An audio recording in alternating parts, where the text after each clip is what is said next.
Hey there, kings and queens. So, earlier this week, we started talking about forgiving others here in our forgiveness series.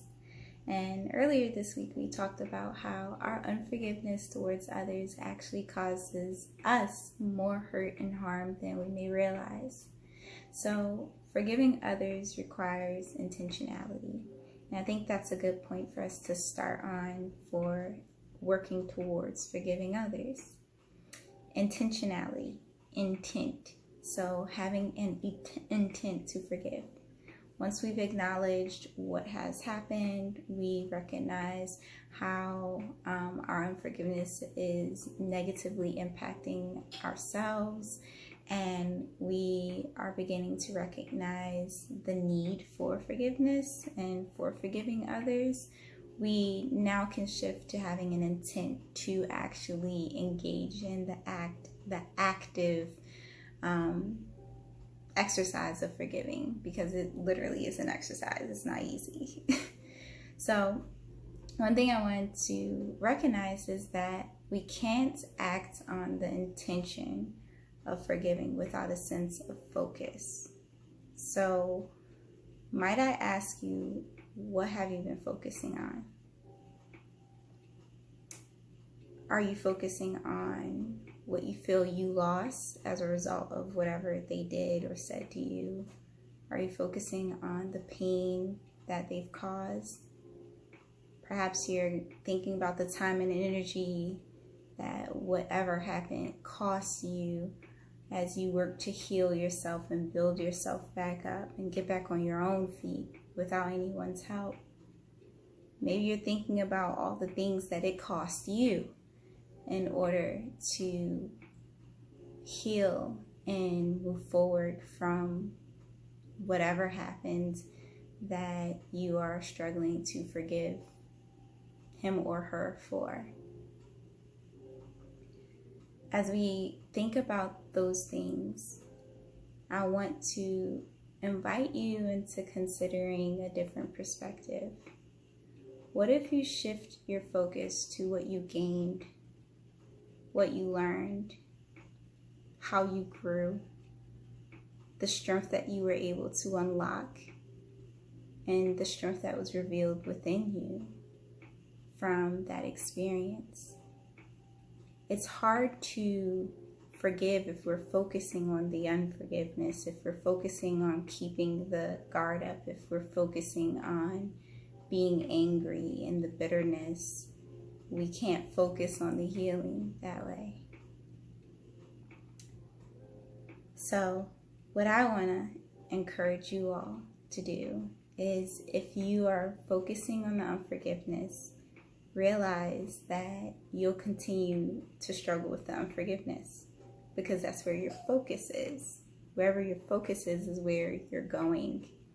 Kind of like driving a car. If you look to the left, most of us, when we first started driving, we started steering to the left unintentionally. But that's where your focus was. Be intentional in focusing on your growth, focusing on your healing, focusing on all that you deserve and can obtain from growing from the experience. But I know sometimes we can receive things differently from different people as they speak about their wisdom, their understanding experiences with unforgiveness. And someone who I've really admired is Pastor Michael Todd. Shout out to Transformation Church.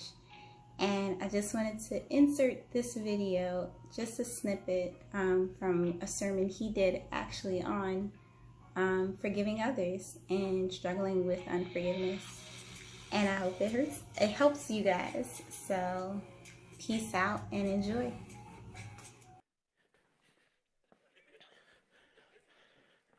You see how foolish I look?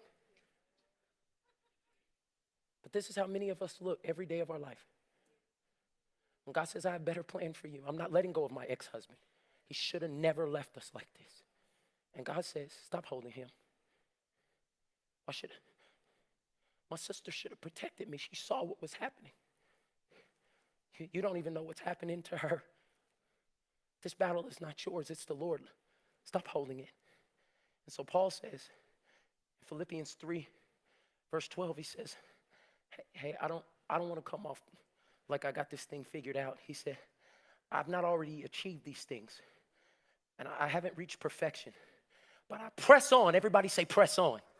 Ooh, I just feel, God, this is this year of release where many of you who have been paralyzed in your present, that you're about to start pressing on. He said, I press on to possess that perfection for which Christ Jesus first possessed me. I'm not going to stay at the first version of myself. I'm not going to stay in this bound place where I've been broken. I'm not going to use my pain as an excuse to see God move in my present. I'm not going to stay here. Verse 13, no, I don't want you to get me wrong. I've not achieved it, but I focus on this one thing. Now, what is Paul about to focus on? Because out of everything he can focus on, look what he says. I focus on forgetting the past. What? No. See, this is a funny thing right here.